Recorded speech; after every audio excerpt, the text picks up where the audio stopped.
All right, everybody. Episode 355 of the 5 to Go podcast is on track here on Apple, Spotify, YouTube, and GoPRN.com. We'll slice up a special weekend in Phoenix, and not because Ryan Blaney won or Justin Allgaier won. You're used to that, but for what we saw on the track that was a little bit different than before, both Phoenix-wise and overall motorsports-wise. Formula One debuted this weekend.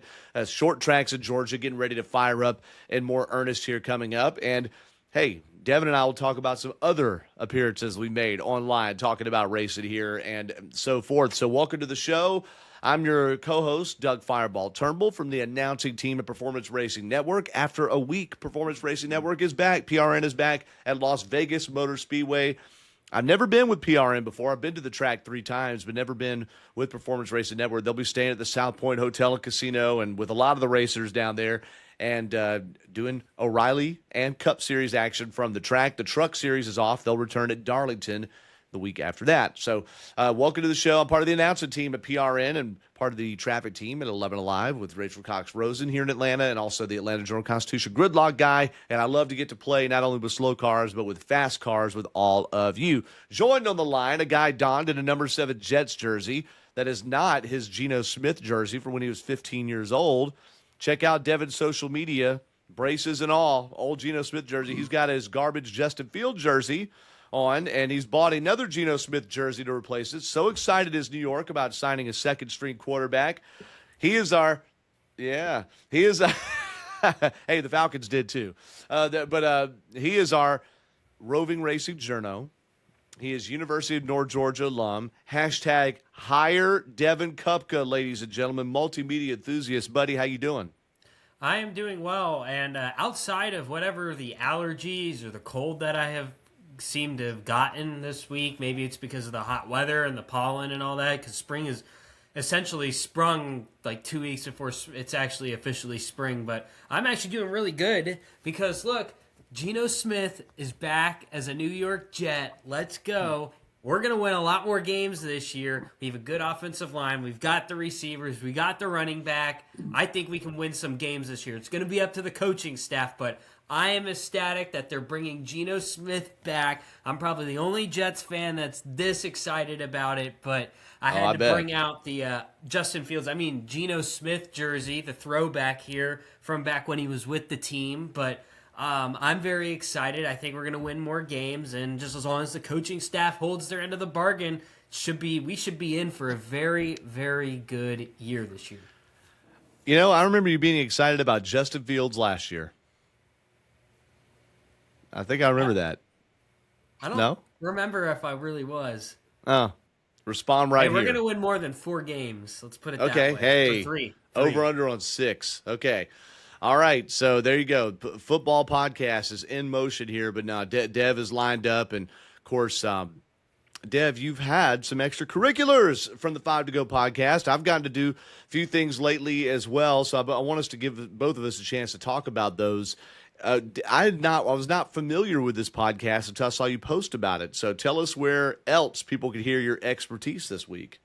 Yeah, I appeared on the High Banked Fury podcast with Roy J. Akers, who's the host of that from SkyviewSports.net, I believe is his website. Okay. So he's based out of Michigan. So I was on there with also with Bob Francis of GoFullThrottle.com, which is a fantasy racing website. Really cool, actually. You should check out that website. It's actually really cool. They're based out there on the West Coast, actually. And Bob was out there this weekend at Phoenix Raceway. So it was really good to hear his insight this weekend, what he saw at the track. So I'm also going to be on there next week as well, probably with them too as well. So should be fun. It's good to making these appearances, talking racing, not just here, but other places too. It's a lot of fun, and hearing also just different perspectives on things. So it's a lot of fun to do it. Where can people find, I can only guess, where can people find High Bank Fury? So you can find it on YouTube. I think we look up Skyview Sports. It's one of the latest videos on there. It's a 2-part podcast. The first part talked about Phoenix Raceway weekend. Okay. And the second part, we dove into a little bit of more IndyCar. But check that out. It's on Skyview Sports YouTube page. And also I'll post it on my X account as well. Yeah, for sure. So, and you've already put it up on your Instagram page as well. But check that out. Skyview Sports, High Bank Fury, Devin Kupka. I'd love to hear more about that. Before I get to you, Dan, I'll just tell you guys too. I didn't know last week exactly when I'd be doing this, but frontstretch.com asked me to be on their podcast. That was a podcast I hosted 15 years ago when they launched it, which was a very rudimentary version, even more rudimentary than this. It's just basically just me interviewing a front stretch member and a driver each week. That's about what it was. But to have Michael Massey, Dalton Hopkins, and Brian Nolan invite me to be on, and then they changed the recording date because it's a show they do live as well and get fan interaction. They changed it to Monday because my men's Bible study is Tuesday. But that's up on frontstretch.com and the podcasting places on social media, YouTube, all that good stuff. And that's the video situation. They let off the show with them doing a skit like an old-timey detective movie because of the whole Chris Gabehart had it was followed by a private investigator that Joe Gibbs Racing hired. So they did this old detective-y like thing where they had a sepia tone and were speaking, in accents and all that kind of stuff. It was really funny. And then, of course, we got on there. I talked a little bit about my history with PRN and some notable things. You need to go check it out. I talked about someone peeing off a billboard. Not me, but someone else peeing off a billboard. I talked about my pitch to ESPN. And there was some talk about tequila too, although I was not drinking or having any or talking about me drinking it. So that's all part of a fun discussion we had with Front Stretch. All right. And then also Pat Patterson's having me on each week on his Sunday morning show called the Front Stretch. Sorry. That is called the Front Stretch, not related to frontstretch.com. And he's having me on each Sunday morning. It happens at different times during that show. It's around 8 a.m. or so on Sundays on Sirius XM Channel 90. So check that out. It's called Turnbull's Turn. We're on for about 15 minutes together, just chopping it up about sports. And one more thing. Sorry, Dan. One more thing. 107.5 The Game in Columbia, South Carolina. John Tyler Head and Will Gunter and that crew there, they're having me on each Thursday at 1:30 p.m. to talk racing too. So, you can find that on all the online places, 107.5 The Game. All right. Master Maker of Speed joins us on the line, 2018 Georgia Racing Hall of Fame inductee, 1988 Cup Series champion, mechanic. And you're not drinking the Danish oil, are you, Dan Elliott? Is that what's helping you with your allergies, drinking the Danish oil? If anything could help me with the allergies, I think the Danish oil would be it. I'm like Devin. I know that the pollen is falling. It's just that time of year, and with that being said, with the racing cranked back up pretty much full speed, anything car related, Doug, this time of year for me, it's dust the cars off, air the tires, check the fluid levels, take it for a little spin, even though the weather, other than rain, might be a little bit chilly at times. Perfect time to get the hot rods out, because for me, it's 2 times a year I love to get the cars out, and that's the spring and the fall, because the summertime is so hot and miserable unless you've got a good air conditioner.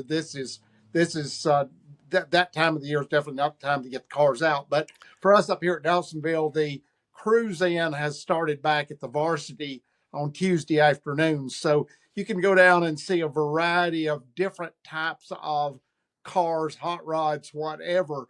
But it's a great time to be able to get the car out and spend some time with friends that you've lost out on over the course of the winter and not kept in touch with. And that's what I like this time of year, other than the racing, is the fact that you can get the cars out and really, to me, enjoy them like they're made to be enjoyed. If you got a convertible, you can put the top down, and even though the mornings might be a little bit chilly, it's like this week has been, the days have warmed up extremely nicely, and it's been really comfortable to get the cars out and take them for a run and shake them down before you get into the summer cruise ins and places you want to go with them, and make sure everything is as it should be before you go on a trip. The cruise ends, and that's an organized thing, right? It's not like these team takeovers we keep hearing about here in Atlanta, right? Where you just go and take over the varsity. I'm not going to say. Okay. Respond right here. Cruise ends Tuesday afternoons. The Cruise varsity in takeover, whatever you want to call it. You go and see the hot rods. at least the one in Midtown Atlanta, the varsity hasn't done as well in recent years as it used to. It's not quite as novel, I guess, as it used to be. So I think the varsity's happy to have people on property. Maybe a few of them will run in for some rings and a frosted orange and a chili dog. Okay, Absolutely. And that's the thing about it is getting together with all the people there. And that to me is what's enjoyable. You got the cars and the people, and it just seems to be the perfect absolute mix up here. Love to be able to do it downtown, but you can't do it. And this is just the perfect place for us to be able to do that. I love it. I love it. It sounds like fun. So my 2017 Ford Edge is going to be straight up there. All right, it's going to be the shiniest, most cutting edge model on scene. So I'm sure you have some great ones there, Dan. All right, let's get into it, folks. After Phoenix, so we're not recapping the whole race. We know Ryan Blaney, the Giant Stash, he won, as did Justin Allgaier. All right, as did Justin Allgaier. And then we saw Joseph Newgarden. I almost said Justin Allgaier again. Joseph Newgarden win the IndyCar race. But I want to ask you this, guys. We're going to talk about the doubleheader. Do we like it or not? How successful did you think it was? But I want to ask you this. When the end of that race came about, and it wasn't 2 laps to go like the championship race where Denny Hamlin took the 4 tires and couldn't come back. But there's about 20 laps to go. And I was listening on MRN on the way back from church. And Christopher Bell, Adam Stevens called him to pit road, 4 tires. All right. Ryan Blaney was among those that stayed out or took 2 tires. I think he took 2, right? Were you thinking that 2 or 4 tires was going to win? We know the answer now, but as Ryan Blaney was getting hounded by Christopher Bell, and he had to come back for like 15th place and on and on and on. Second week in a row that Bell was among those that bolted on tires late and tried to claw back through the field. They seem to have a formula at Gibbs for this is what's going to win us the race, even though it lost to the championship back in November. So, Devin, who'd you think was going to win, Bell or Blaney or someone else when that race was winding down? It kind of looked like, at the end of the day, Blaney got the job done, and just Bell wasn't catching him enough. Like we went back to green with 20 laps to go, right? The caution, the 20 laps was under yellow at some point. So, but before they went green, when you saw they made the call, not as you saw it unfolding, but at the moment they were going to make the call, did you think, oh wow, he took 4 tires, he's going to come back, like when it first went green? There was the possibility, but there was only 20. You got to note sometimes when you look at when these races come down the tire management strategy, that you have to look at it in an aspect of, do they have enough time? Is there enough laps left? Mm-hmm. And I just don't think there was. It looked like he was starting to catch him, 5, 4, 3 to go. But if there was maybe 10 more laps, I think he probably would have had a race to the finish and saw maybe Bell take the win. Yeah. But there just wasn't enough time, I feel like, at the end of the race for Bell to really catch Blaney at the end. So I was happy to see Blaney win. See Ford get their first win of the season, and but I think Blaney had it in the bag pretty much. Okay, it was just he just the time was on his side, I would say. Now there was a different driver who was leading coming to that, and they had a 4 and a 5 in their car number, driving a Toyota with Monster Energy sponsorship, whose names begin with TY. And it wasn't Tyler Reddick. And it was Ty Gibbs. I've been waiting all week to do that, by the way. Okay, so it was it was Ty Gibbs in the 54, although he had AM/PM as the primary on that, and it looked for a moment like he'd be able to hold him off and maybe get his first win. And then Blaney went around him, who had the best car of the day, maybe not the best car at the end of the race, but the best car overall on the day, and the best driver and team in the next-gen era at Phoenix. And I think overall in his career, he's got something like 15 top 10s and 21 starts in Phoenix. The dude's on fire. So, but it was Ty Gibbs that was right there mixing up, second week in a row with a top 5 finish and looked really strong there. Dan, I'm going to ask you the same question as Devin. Who'd you think was going to take it when you saw the varying strategies? And one more thing, that the caution came out with 23 laps to go, but it didn't go green till lap 294, 18 to go, and there were 6 laps of yellow that happened right after that restart, so there were only 13 green flag laps at the end after they made that strategy call. When the green flag fell, it was evident from the beginning that it was I'm not going to say a guarantee. That's not what I'm saying. But from my perspective, what I saw, it was between the 22 car and the 12 car. Austin Cindric had a good car. The 2 car was a good car, but unless somebody made some changes that I didn't see, particularly in segment 2, I figured segment 3 would pretty much be the same thing. But Blaney had to fight through several things that happened to him during the course of the race, which he did. So my take on it is if the whole field would have got 4 tires and Blaney would have got 2 tires at the end, he would have still beat everybody. That car Wow. was that good at the end of the race. So given the longer runs, and I know that wasn't a long run, but it was long enough for the cars to get settled out, and you could see who was strong and who wasn't. But Blaney was, to me, the car to beat, and I think 2 tires for them. They knew that would work for them. The only strategy I can see different from that would have been if Bell would have took 2 tires and beat Blaney off a pit road Yeah. and tried to hold him off, or someone do the same strategy. But that wasn't to come into play. And Blaney had to get around Gibbs too to do that at the end as well, on the same tires. Yeah. So Blaney, you Yeah, mentioned but about the thing about Phoenix is the fact that you can run the infield, you can run the high line, there are so many grooves. My point is there's so many grooves around Phoenix that you can find one. Usually if your setup changed a little bit from a 2-tire pit stop or a 4-tire, you can find a line that works for you if your car is adaptable. Mhm. You as a driver, find a lane that works for you given the circumstances that you now have to deal with. Yeah, great point. Great point. Well, And I think that's the way it was for Ty Gibbs. But I think that out of that, Ryan Blaney's car was so good everywhere. It didn't really matter where he ran, low or high, whatever. He pretty much could make his own and deal with whatever was either in front of him or beside him. He could take care of it. good point. And Blaney just has it figured out, and I'm sure he's one of the very few that uh, is not liking that the championship race is at Homestead now instead of, although it's not a one and done type deal. I'm sure. But Phoenix is still late in the playoffs and still as much of a factor as any other track in the playoffs because they now all equal the same 10 races. Ryan Blaney was your winner. Now, I said he had the best car of the day. That was based on how many cars he passed coming through the field, not based on how many laps led. He led 28 laps on the day because of the aforementioned problems. 2 different loose wheels that he was able to get bolted back on during yellow. One necessitated a second pit stop that dropped into the back, lost track position. The other one, he pitted in a teammate's pit box. They tightened the tire, but because you pitted outside the box, you go to the back. But that was a great move, right? Because otherwise you risk the tire coming off. Both of them happened under yellow. So he only led 28 laps. Christopher Bell ended up finishing second after 2 crashes to start the season.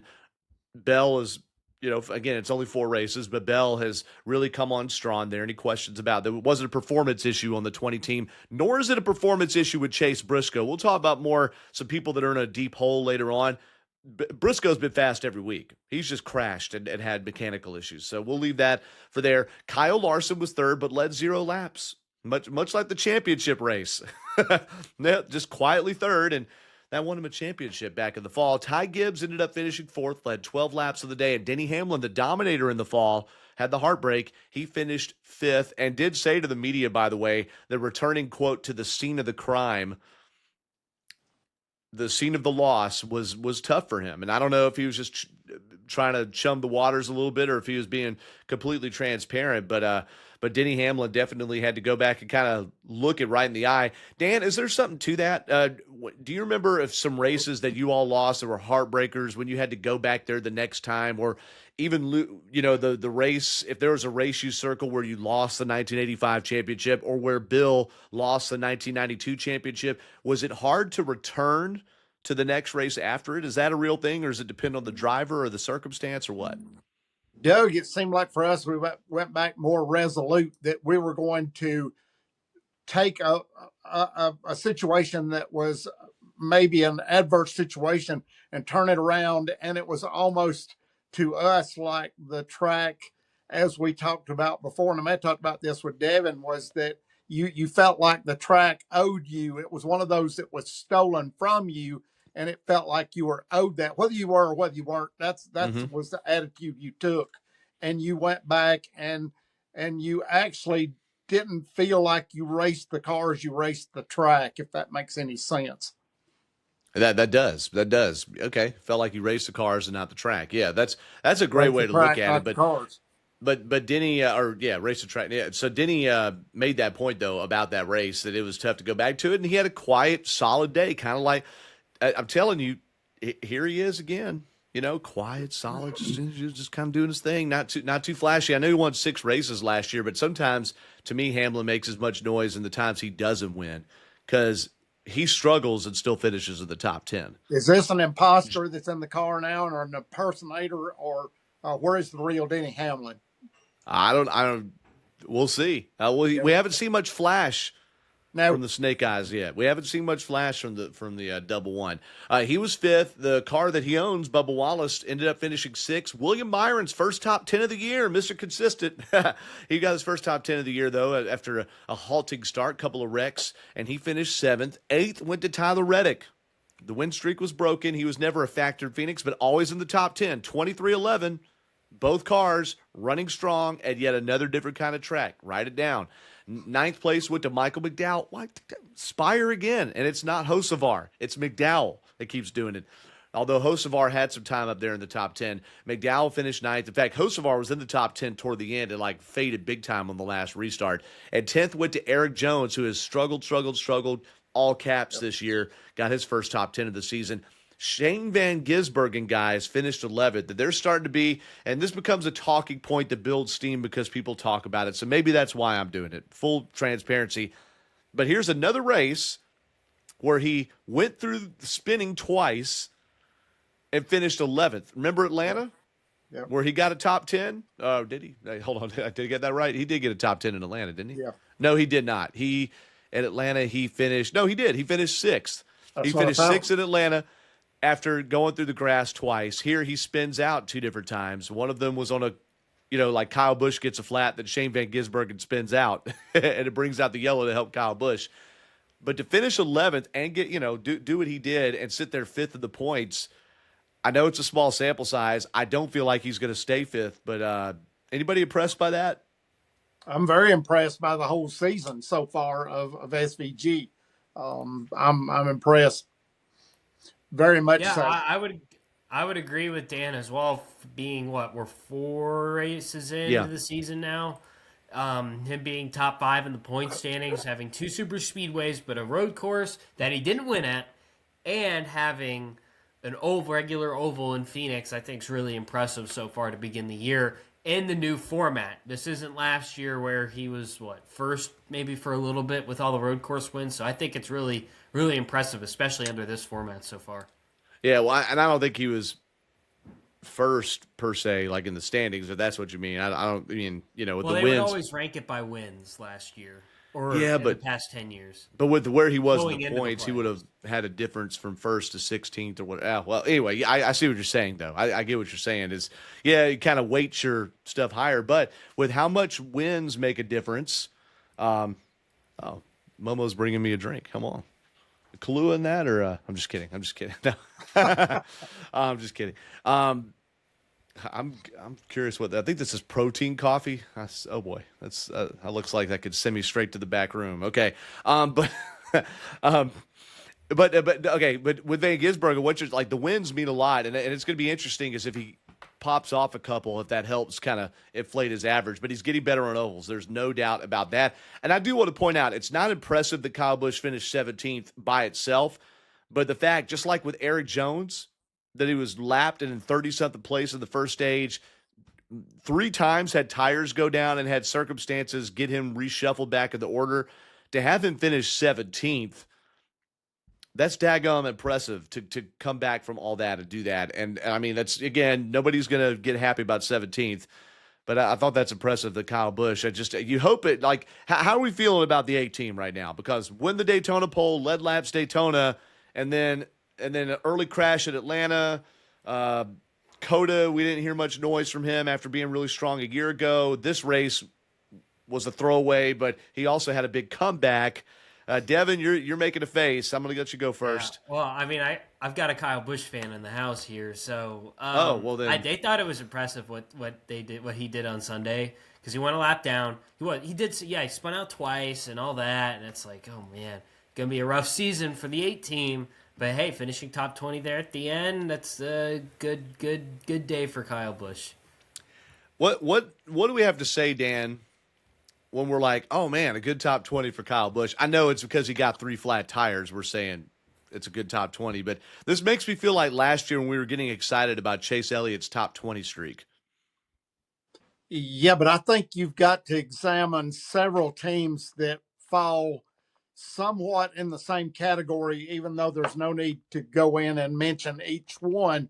We all know by the teams that we see and what we're looking at and what we expect from some of these, because you expect a lot from Kyle Busch, you expect a lot from RCR. So let's put it together and analyze it for what it really is the fact that they're struggling in an area, and you can only get by with this for so long because other teams have not had their bad luck runs yet, their bad days, and he's had a string of them so far. So what I'm saying is you've got to get it together, because to stay up in the points, to get to where you're collecting points and you're moving up the chain, you're going to have to get some consecutive runs going that are going to be good runs. And that's what I see from several teams throughout the field, is that I would say in the team meetings, if they haven't been really on a serious note, they better be getting on one pretty quick, because this ain't going to suffice for the next couple of races.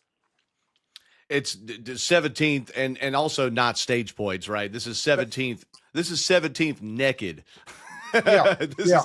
And that's what's tough. I remember asking Eric Almirola, doing an interview along, like I said, several years ago, but certainly in this era of points tabulation, asking Eric Almirola, how do you measure performance? And he did it by average running position, not by, or average speed relative to the field, not by finish. When I look at these, like I'm looking at the point standings right now, I'm looking at average finish, and that to me just is like a good gauge. It kind of takes everything, but it doesn't account for stage points.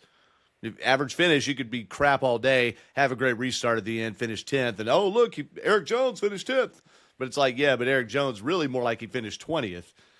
So I wish that we had a way to better bake into our regular statistics, like weighted points or average number of points per day. Like what would the average day of points be versus the field or something like that? Like, but this is a good gauge, Doug, on telling you how important the stage points are. This they are gives extremely. You an idea of how important all points are, and that's my point on this. I'm not dissing anybody on their performance or what's going on, but if you've been serious up to this point and your finishes aren't showing what's really going on, then there's something else that you need to go back and go through again and figure out where is our problem at, and how are we going to go about getting this turned around quickly, because we are bleeding points and we can't keep doing this. And Kyle Busch would be in that category. All right, here's a great example to illustrate that. I say great. It's a good example to illustrate that. Joey Logano crashed out. I do have a question I want to ask about that later, so don't let me forget. But Joey Logano crashed out. But he also finished – hold on. He finished third in both stages. So he crashed out and finished 31st, and he got 23 points in this race. All right? The person that finished in 30th, Daniel Suarez, ahead of him, got 11 points. 32nd place finisher Josh Berry got 5 points. He had no stage points, okay? If Joey Logano, just based on like where he would fall in this race based on number of points, like let's put it this way, Austin Dillon finished 16th and had 22 points in this race. Joey Logano got more points than Austin Dillon. All right? Chris Buescher was 14th with 24 points. Joey Logano had 23 points. He walks away finishing actually above mid-pack in points. This is why it's important that you remember that we now have stages, and you can't compare the races before stage racing points wise to where we are now with stage racing points wise. Correct. This is where, just like you said, this is important to look at because it gives you an idea of how important being up front all day long is. It really is. It really is. Mm-hmm. And by the way, our points leader, Tyler Reddick, who had a 70-point lead entering this race, somehow it went down to 60. I don't know how, because he got stage points both frames in this race. Well, did he? No, he didn't. Yeah, he did. He finished 5th in stage 1 and is that 8th in stage 2 and finished 8th in the race and still has a 60-point lead in the standings. That's crazy. It's crazy over the standings. So let's look at those. Now, we're not going to get too lost in the points here. All right, we're not getting too lost just because it's only been 4 races, but you do have some trends. All right, Tyler Reddick leads. Ryan Blaney, who do you lose the more than 10 points to? Ryan Blaney, who just aced the day. Although Blaney had no stage points in stage 2. Ryan Blaney, second in the standings, minus 60. Bubba Wallace, minus 72 in third place. Chase Elliott, remember that guy? Remember back when he was racing? He's been kind of invisible all year except the last lap of the Daytona 500. Chase Elliott, though, 4th in the points, 2 top 10s. Minus 97. Shane Van Gisbergen, 5th? Minus 109, though. Think about 1st to 16th in the playoffs is going to be a 100-point spread, but already there's a 109-point difference back to 5th. So there will be a big-time reset in these playoffs, this chase, once it gets started. Christopher Bell, remember how terrible? Oh, he's 30-something in point. Now he's 6th. Back-to-back top 5s. Joey Logano is actually tied with him for 6th. Michael McDowell is 8th in points. And I'm just going to rattle off the rest of the top 16 and then ask both of you a quick question. Chris Buescher 9th. Kyle Larson 10th. William Byron 11th. Denny Hamlin 12th. A.J. Allmendinger's 13th in points. Carson Hocevar 14th. Ty Gibbs 15th. Brad Keselowski 16th. And Daniel Suarez is minus 1 to the cut line here after 4 races. Now, I know I rattled off a bunch of names. Besides SVG, just since we already talked about him, is there anybody else that you're like, dang, they're in the top 16? Outside of, I would say SVG, but just looking at the names, I mean, Michael McDowell being top 10. Top 10. That's pretty impressive this year, especially with the how the team is there. Carson Hocevar 14th, and then, one thing I want to say, and this doesn't necessarily have to do with the point standings, but with how Ty Gibbs ran on Sunday, maybe if we see more of that this year, he could be a contender with how he ran, maybe for the title, but maybe in contention for a race win this year. Same thing with Carson Hocevar, who needs to sometimes avoid trouble on the racetrack, but those are 2 drivers I would look out for the rest of the year. See where they place up. 14th and 15th in points for sure. Now, Dan, you've talked a lot before about help from manufacturers and being in the pecking order. We know that Kaulig, Rick Ware Racing is above Kaulig as far as manufacturer pecking order right now. I mean, Rick Ware moved to Chevrolet to take Kaulig's place at Chevrolet with the RCR affiliation. And yet, here's A.J. Allmendinger, 13th in points, just kind of eking out these finishes, man. I mean, how big of an upset would that be if A.J. Allmendinger made the top 16, considering the change that the performance decrease they've had the last couple of years and the change they went through with no manufacturer affiliation since they're running the Rams and trucks? I think ask me this question after half the season has run, and we'll see where we're at. Because, Doug, when you take the number of races and divide out the finishes, we've run 4 races. I think it's premature because I think that given the situation at Phoenix where you had several good cars that weren't able to finish, that had damage enough on them, or through no fault of their own, they were relegated to a finish that wasn't as good as they showed during the race. I think as we get on into the season a little bit more, and you can divide these points up between 8, 9, 10 races instead of 4 races, I'll tell you a little bit more about what I think, because I think we haven't seen and we haven't even been to the short tracks yet. So let's get a few more races under the belt, and I'll tell you a little bit more about how I feel. I'll tell you how fortunate I think some of these people are that have run and have got good finishes, and they've been very fortunate. And Sure. some people have been caught up in deals like Chase at Daytona, where you're right there. You can taste the flag right there in front of you. You can taste it, and it's taken away from you. Not just taken away from you, you're beat with it. Yeah. So But how fortunate is he that he crashed at the end of the last lap instead of the beginning of overtime? there you go. How many spots And is that on the track? That's what a lot of these drivers it's coming down to is how far you can make it. If you're going to have bad luck, you want to squeeze every last point out of this that you can possibly squeeze. So that's what I'm telling you about teams and the meetings and stuff to me, which is more important right now, because performance wise, I've seen several teams that have not performed to the peak of their abilities yet, that may or may not have been in incidents so far, that have been relegated to a bad finish because they were. And now it's time to whatever. As I said, I'm not trying to beat anybody to death over this. It's the fact that it's time to figure out what's going on and get it turned around, because you are to win this deal. You are going to have to run up front, and you are going to have to get stage points, and you are going to have to be consistent in your finishes up front. Yeah, no doubt. And consistency is going to matter so much, and I'm excited to see this get projected in this new era. We've not had stage racing in a chase or a full season points era.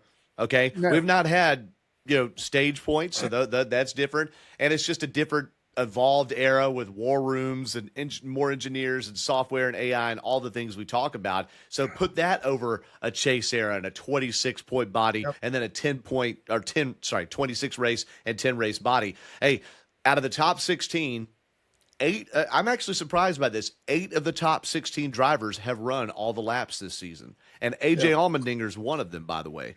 So again, Allmendinger, under power. And I know, again, drafting tracks and COTA are like, it's a little easier to stay on the lead lap. But 8 of the top 16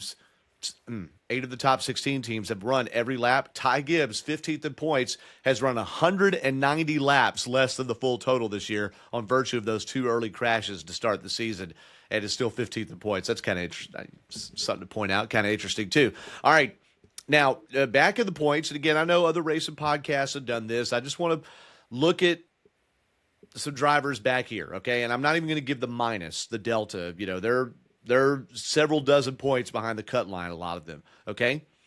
So let's go 30th, Austin Cindric, 31st, Josh Berry, Cody Ware, 32nd, Chase Briscoe, 33rd, Connor Zilic, 34th, average finish 26.5. Cole Custer, 35th. Alex Bowman, and we'll talk about him more in a moment. He's going to miss the race this weekend at Vegas, too, with Justin Allgaier subbing in, 36th. It's only 4 races, so Dan's saying, hey, get me to halfway through the year. How much are we freaking out, Devin? How much are we freaking out if you're Chase Briscoe, 33rd? Not much. For Briscoe, I think he'll win a couple races this year and it'll jolt him back up. It's so interesting when you look at this because the format is so different, where Chase Briscoe win last year gets him into the playoffs from the sub-30 position. Now it's like, now we have to string together some finishes. It's going to be a long road to recovery for Briscoe, but other drivers like Zilic, look, rookie year, we'll see what he's got in the tank this season.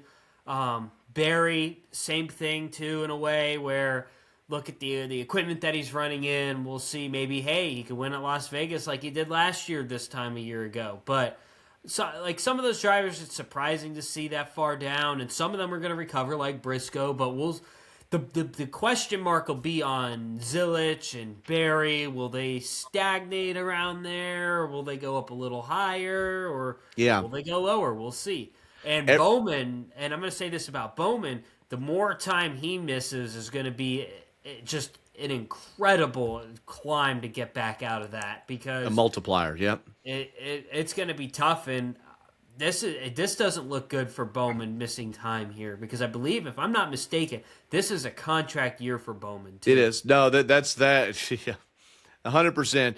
And yeah, I said this with Pat Patterson when I was with him last week.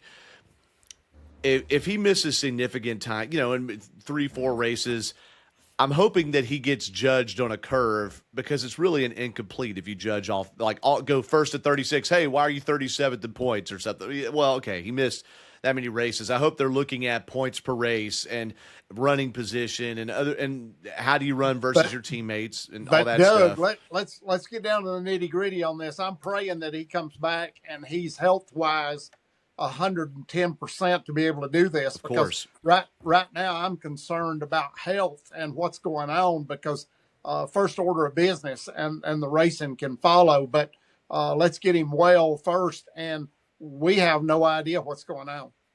How many races has he missed since the end of 2022? I'd have to look. I mean, he missed several with the concussion. And then that was 2023, toward the end of the year. And then he missed, I think it was 3 races in 2023. I could go click over and look right now, unless one of y'all wants to. But he missed like a total of 8 or 9 races between those 2 seasons. And the 2023 one, it's surprising he only missed 3, and that's the same time that Chase Elliott, missed 6 races for breaking his leg, and then missed the race for being suspended. That was a weird year for Hendrick and extracurricular activities and such, taking their drivers out. I'm not worried about – here's the deal that people are saying about Briscoe that's hard to disagree with.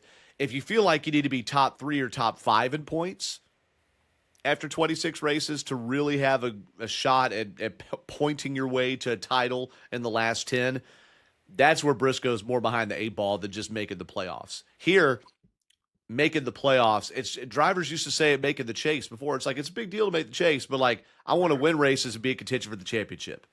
All right. So if you eke your way to 15th in points, it's like, who cares really? You make the playoffs, but it's not the same as win and you're in. Oh man, I won a race. It's like, it's more, you want to be running well. And Briscoe's run well every single race. He cut a tire in this race, running the top 10 or whatever, pounded the wall. Broken axle, running in the top 10, top 5 at COTA. Atlanta, he finished runner-up, and he crashed at Daytona early. Got wrecked out, just voided a wreck, ran right into Austin Dillon. Or Dillon ran into him, or whatever it was. All right, so we're not freaking out too much over that. Now let's talk about the weekend, because we had the only time in recent memory the Cup and IndyCar have had the doubleheader was, I believe, the 2021 Indy Grand Prix. They ran, or one of those 2 or 3 road course races, they ran on the deal. And sorry, was that 2021? It was through 23, I believe. It was 21, 2, and 3. Yeah, but only one of those they ran with IndyCar in tandem. They only did one where it was a double, because that quickly went away. And one thing because Cup went back to the oval and they just moved that race back into May. Well, no, it's because. No, they only did one double on that road course. They didn't do it multiple times. And if there was only one criticism I heard about this weekend, it was just that because of the credentialing and because of everybody's schedules, there wasn't a lot of bleed over. You would have thought there would have been some Indy drivers running some O'Reilly cars or something, right? And nobody crossed over. In the IndyCar series, they only had like 25 or so cars entered. There weren't, oh, Chip Ganassi's going to put together another deal so somebody could go, and McLaren's going to. Why did Kyle Larson run the double at Phoenix? Huh? Why did Kyle Larson run the double at Phoenix? He's good at Phoenix. That would have been great. but it was a very sequestered program. But race fans that got a ticket on Saturday, man, what a show to see Cup qualifying, IndyCar race, and then have the O'Reilly Series be the nightcap. Dude, sign me up. Saturday was one of my favorite days of motorsports I've had in a long time, because then I stayed up late and watched Formula One. It was great. So what did you all think about the doubleheader weekend overall? Regardless of what you think about Phoenix. Dan, you first. I don't know. It's one of those things where I primarily watched the Cup race. I didn't particularly care much for the doubleheader. I know that for me, I'm just not that thrilled that much about Phoenix. So didn't mean a lot. Yeah, I enjoyed the racing, but as far as going out of my way to catch it again or do something different, no, doesn't do that much for me. Wow, that's one of the few I've heard say, but Yep. it was like it was just two different race series happened to be running Yep. the same track. I didn't feel, except for the broadcasters, there was much crossover. Devin? It was I kind of thought it like was going to Gresham. It was kind of like going to Gresham and watching the mini stocks run and then the late models run. So it was two races. Yeah, they were good, and end of the day, it was two good races. Easy to hype it up. I get it. Easy to hype it up because it didn't Yep. suck. Like, oh, it was great. No, it was fine. I've heard people say before your comment, Devin, man, we need to do more of that. Man, we need to. I'm all for it when it makes sense having everybody in the same place. I love it. I just wish more people run each other's stuff. But just like I heard Brad Gilly say several years ago about road courses or something, just because a little bit is good doesn't mean a lot is better. I thought that So was Mickey. I thought that was Mickey Gilly. you lost me, Dan. Mickey Gilly. I don't know that Yeah, reference. look it up. Okay. I'll look it up while we get Devin's comment about the doubleheader. Yep. Yeah, I thought it was a real. I thought it was a really good idea what NASCAR and Fox and IndyCar were able to do this weekend because remember Fox owns a part of IndyCar now. Oh, yeah. From what I heard, reports at the track, largest attendance on a Saturday in a very very long time, and I think if you're a track promoter, it looks great. Stands are full the whole weekend pretty much, and I think this is something they should do more. Not saying it needs to be every IndyCar race weekend and every NASCAR weekend, but there's two ways. There's two ways, and I'm pitching them here Okay. on how you could do a doubleheader weekend. Some of them can be at the tracks. How about a Richmond? How about we move Richmond out of August and we do an IndyCar and NASCAR doubleheader weekend there at Richmond Raceway, or maybe you do it out in Kansas or something. Add another oval to IndyCar schedule. So I think you could do it that way. Not every week, but I think it would be something that you could potentially look doing.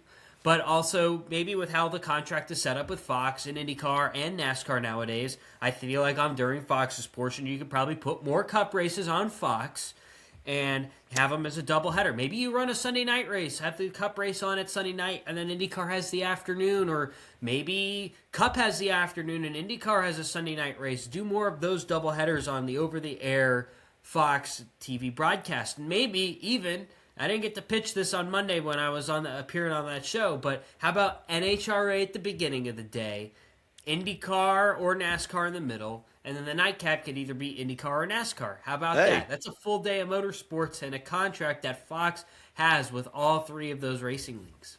Respond right here. Triple header of Fox Racing. I'm all about it. That's fine with me. A couple of them. That's a lot, especially if everybody's at the same track. It could be a long day. Hey, and at least they're not competing against each other, all right? Where we see IndyCar and NASCAR on at the same time and all that stuff. That drives me crazy. How about that? If you do this at Las Vegas Motor Speedway, right? Let's just say there's a big buffer time between the IndyCar and NASCAR race. They both run it on Sunday. Then they can also have the NHRA race there at Las Vegas, too. Come on. Respond right here. Hey, so this weekend, so speaking of Vegas, so we're going to go to Vegas. And I love that you threw that in there. Hey, the comment I was going to make earlier about Joey Logano's, and I heard this is not original, but I think Jordan Bianchi from The Athletic said it. If you replace Carson Hocevar with Joey Logano in those two restarts, that's all we'd be talking about right now, is how Joey Logano cleaned out Ross Chastain, cleaned out his own teammate because he did that, and then he ran into someone else. Respond right here. Okay, so that's, anyway, I mean, Logano's earned more in the bank, maybe, so to speak, than Zilich, but than Hocevar, but still, that's pretty funny. All right, O'Reilly and Cup action here this weekend coming up. By the way, one more. IndyCar, that race was phenomenal, especially at the end with Joseph Newgarden running down Kyle Kirkwood and Christian Rasmussen. Rasmussen taking a subpar race car, putting it on his shoulders and trying to win.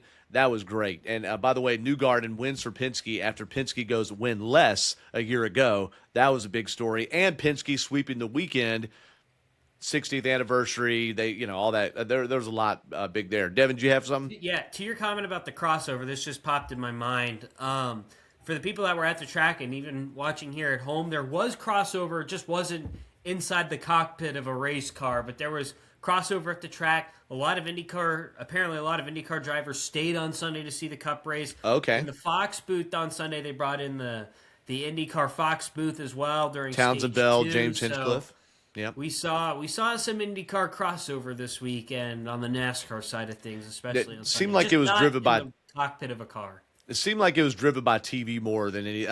Maybe some people stayed. I would have stayed if I could have too, but I was just like, why are more people driving each other's cars? We had Hinchcliffe driving a truck and Dario Franchitti driving a truck in St. Petersburg. Maybe it's because trucks are more attainable to get. I don't know.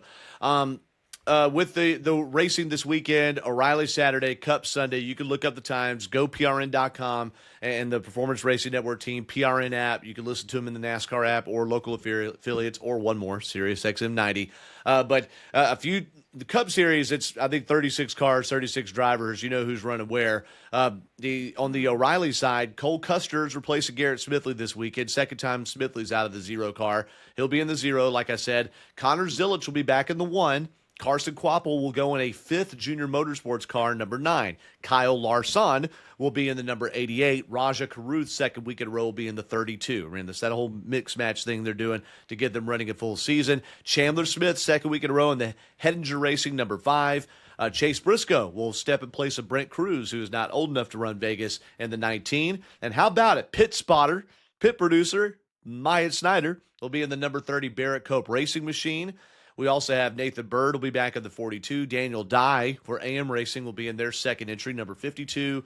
And those are the main ones. There's a few others that switch around each and every week. But that's who we'll be looking for in the Vegas race. On the O'Reilly side, it was Justin Allgaier who hunted down Jesse Love, who won Phoenix back in the fall. Justin Allgaier hunted him down and passed him at the end. The Allgaier, that's kind of thought of as his number 1 track too. So it was big to see him go to victory lane there after he's had a tough start to the year, a couple of different crashes. And had a really up and down race at Coda as well, a couple of flat tires. All right, in the Cup Series, last 8 races at Vegas, that's the Gen 7 car area. That's all I'm measuring right now. Hendrick Motorsports, Alpha. They are the Alpha and the Omega. Kyle Larson and William Byron each have the most points. Kyle Larson has 42 more points than William Byron in the Gen 7 era. 2 wins, 6 top 10s, average finish of 7.9. Ross Chastain, Christopher Bell, Denny Hamlin, they round out the top 5. Joey Logano, 6 most points and 2 wins in the Gen 7 era. Both of those, I believe, were the playoff races, if I'm not mistaken. And then just some other drivers there. Martin Truex Jr. is still one of them, even though he's missed 2 of those races. Alex Bowman is one of them, and he will not be in the race this weekend. Kyle Busch, surprisingly, has the 10th most points in the Gen 7 car era, even though most of that time has been spent in the number 8 Childress machine. 4 top 10s, 3 top 5s there. Anybody you got circled, Dan, for this weekend you think could come up and take a trophy? No, I think that we've seen some of the strengths of the teams that are already what we think will be the class of the field so far. But, given the last couple of races, well, start at Daytona, you really have no idea how this is going to work out until the flag falls and after the flag falls, for that fact. So I'm looking forward to seeing how many of the teams that are not what I call the premier teams still are able to maintain really good points, good finishing positions, and pad the points that they've already got, so to speak, in the positions and move up the list. Because I think some of those teams that are up the list already have been very fortunate in their finishes. And I want to see if this is fluke or if this is the real deal. Hey, it's something to point out too about it, Dan. Over the Gen 7 era, so Ryan Blaney, only the 18th most points. Only 2 top 10s. And Chase Briscoe, I think at that 19th. particular point in time right now is irrelevant. I think that, Okay. that anybody is capable of having a good run there. And let's face it, you have no idea the good cars that will be taken out that won't even have a chance to be at the finish. And I hope that doesn't happen, because I really would like to see some of these good cars run on to the very end and see who would be the cream of the crop, the top contenders in the field. Great point. And remember, We wouldn't have picked Josh Berry No. a year ago. And he legitimately, he didn't just pit strategy his way to that win. He legitimately, in the 21 car, Yeah. won that race and had some good runs up front of that portion of the season. Then the performance kind of nosedived after that. Let's see, one more thing that I wanted to ask Devin about his. There was somebody back in the points. Allmendinger's only 28th most points. But yeah, it seems like it's not a great track to turn it around if you're Chase Briscoe, but nonetheless, you got to actually run the races. Chase Elliott, he's missed a Vegas race in the Gen 7 era back when he had the broken leg. That was the first race he missed. In fact, he has 16th most points there. Devin, anybody you got circled on the list? Not particularly, really, especially for this weekend. I mean, it would be cool to see Josh Berry go back to back in the spring race. But we'll see what happens. This track, I feel like, lended more towards the Fords in the past, but things have changed as of recent in this Gen 7 car. I really don't have anybody circled. I mean, Kyle Larson this decade hasn't been bad there. I mean, it would be Chevy's first. Well, he's the most points, season. yeah. Chevy has yet to win a cup race this year, 4 races in. Yeah. But, I mean, to be fair, So does that mean it's Toyota their won the turn first now? 3. Yeah. Hey, it was race number 12, Kansas, 2025. Kyle Larson won his last race. I'm going to keep saying it until he wins one. He did Kyle not win Larson, the championship race? he didn't win that race. Ryan Blaney did. He finished, that's right. and he finished ahead of Denny Hamlin to win the entire season's championship. So Kyle Larson has not won a points race since Kansas of May of last year. I'll go with that. I'm going to go with Kyle Larson. That might probably was what I'm going to pick on that show tomorrow too. Why not? It's not done me so well so far the way I've done my picks. But and then let's see on the O'Reilly side. Let me back up to those points to see if there's anything kind of stands out on the O'Reilly side. Justin Allgaier is your points leader by 3 over Jesse Love, whom he overtook in those closing laps. They have leapfrogged over Austin Hill, who struggled at Phoenix. Kind of back to reality for Austin Hill. Some of those tracks just don't seem to agree with that 21 team. He's third in points, but only 5 out. And then you've got to jump 33 points back from third back to fourth to find Carson Kvapil. And Kvapil is minus 38 from the points lead there. So there's your O'Reilly standings. The top 12 in their standings make the playoffs. And look who's sitting there 10th in points. Parker Retzlaff, Viking Motorsports. Look who's 8th in points for all the criticism he's gotten. Corey Day. Hey, he might do okay. He had a quiet race there in the desert after ruffling a lot of feathers the first couple of weeks. Okay, final thoughts here. We're reaching my point where I got to jump off and get to an appointment here. So, Dan, you got anything to throw in the tip jar? Yeah, I got my picture of the week because I didn't do that last week, but I've got my picture of the week. Can you see that? I see a number 9 Thunderbird. Yep, this was championship race at Atlanta Motor Speedway 1988. All right. Wow. I love that. And that's me on pit road changing the tires. No helmet, no shoulder pads. No fire suit. I guess I didn't care if we burnt, got run over, or whatever happened. As long as we got the lug nuts tight, all the world was at peace.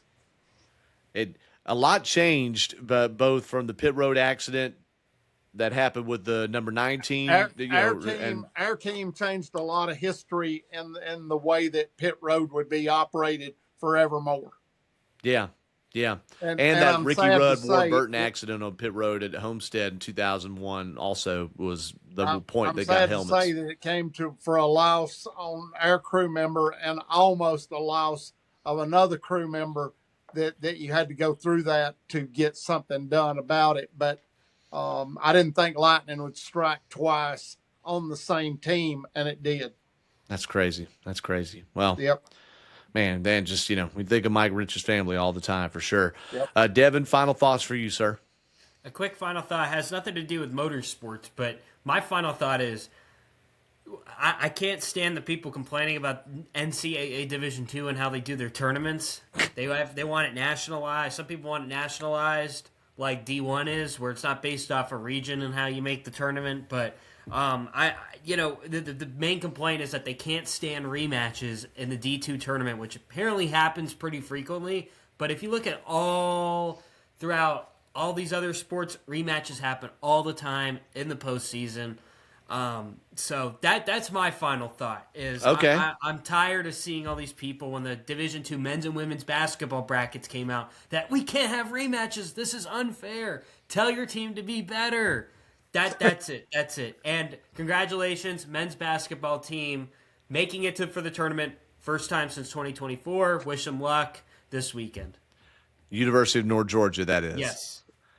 First time since 2024. It was almost 2 whole years since they made it. A 1-year drought. Last time they were in the tournament, they made it to the Elite Eight. So That's big. That's big. Respond right here. Any opinion about Division II basketball? Respond right here. Okay. Hey, no, but Dev, that's a niche thought, man. That's your lane, dude. That is your lane. Okay, take it, run with it. Hey, and my final thought is, thank you for tuning in, everybody. We're so glad you did. I don't have anything extra to add to these guys. Check out that. What is it? High Bank Fury. yes, High Bank Fury. Yes. High Bank Fury podcast that Devin was on. I was on the Front Stretch podcast and get to be on with Pat Patterson on Sirius XM Channel 90 every Sunday morning for a segment too. We're glad that you all tune in. Be sure, like, subscribe, watch past episodes, especially one recently 2 weeks ago, Ricky Stenhouse Jr., and we're so grateful for you. All right, we really are. Hit our Facebook page as well and find Devin and me on social media at socialmedia.com. That's where. Please don't type that in. That's probably a nasty site if you type that. I'm just guessing. I don't know. But for Dan Elliott, for Devin Kupka, I'm Doug Turnbull. God bless you all. We'll see you next week and recap Vegas and look ahead to Darlington here on 5 to Go podcast.